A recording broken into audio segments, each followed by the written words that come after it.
दोस्तों, गलती करना बुरा नहीं होता है, लेकिन गलती कर उसका अस्वीकार करना बुरा होता है और उससे भी बुरा होता है उस गलती से कुछ ना सीखना।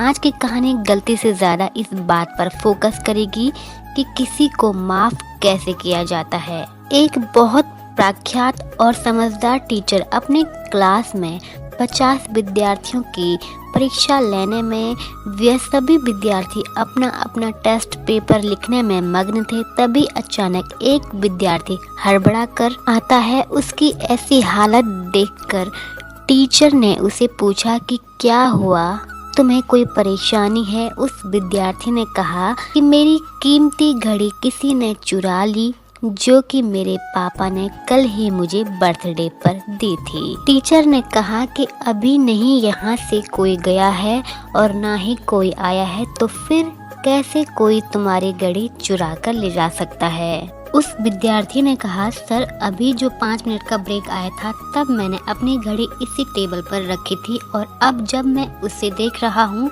तो वो वहाँ पर नहीं है। टीचर ने थोड़ी देर तक सोचा और फिर पूरे क्लास से कहा कि मैं जानता हूँ कि घड़ी आप लोगों में से किसी ने चुराई है, लेकिन मैं इसे आपकी पहली गलती मानकर माफ कर दूंगा। मैं नहीं चाहता कि आप अपनी या फिर दूसरों की नज़रों में गिर जाओ, इसीलिए मैं आप सभी से रिक्वेस्ट करता हूँ कि सभी लोग अपने अपने आँखों पर अपने रुमाल या फिर पट्टियाँ बांध लें। सभी विद्यार्थियों ने अपने टीचर के कहे अनुसार अपनी अपनी आंखें बंद कर ली। टीचर ने सभी को एक एक करके चेक करा और उन्हें किसी एक विद्यार्थी के जेब में वो घड़ी मिल गई।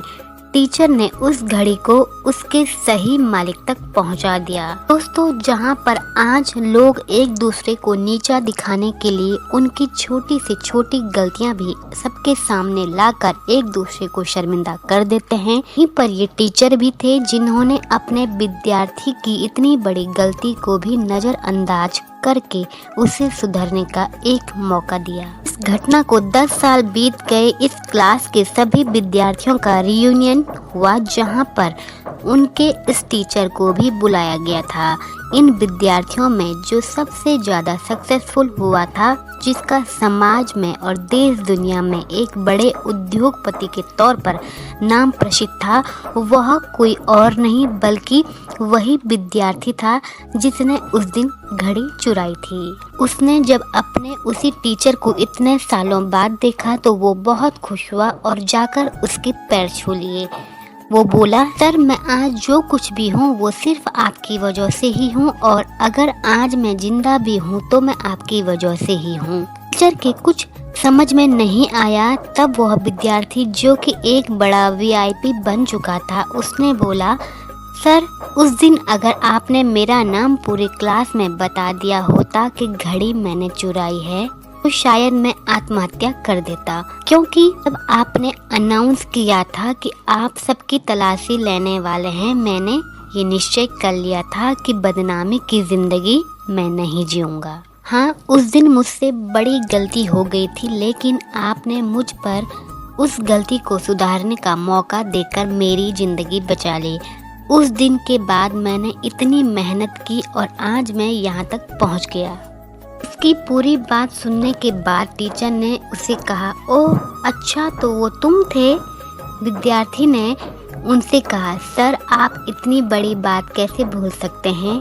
तब टीचर ने कहा, नहीं बेटा, मैं कुछ भी नहीं भूला हूँ, लेकिन तुम सब लोग यह नहीं जानते हो कि उस दिन सिर्फ सभी विद्यार्थियों की आंखों पर पट्टी नहीं बंधी थी, बल्कि तुम्हारे इस टीचर के आंखों पर भी पट्टी बंधी थी, क्योंकि मैं अपने विद्यार्थी को अपनी, दूसरों की या फिर मेरी खुद की नज़रों में गिरने नहीं देना चाहता था। टीचर की सच्ची महानता के बारे में पता चलने पर उस विद्यार्थी की आंखें भर आई और वह कुछ भी नहीं बोल पाया।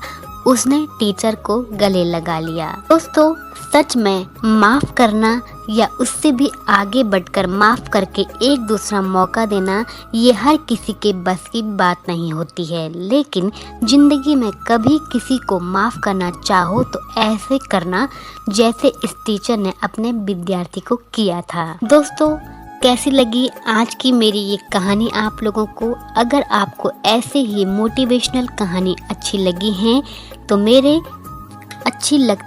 तो मेरे YouTube चैनल को सब्सक्राइब ज़रूर करें।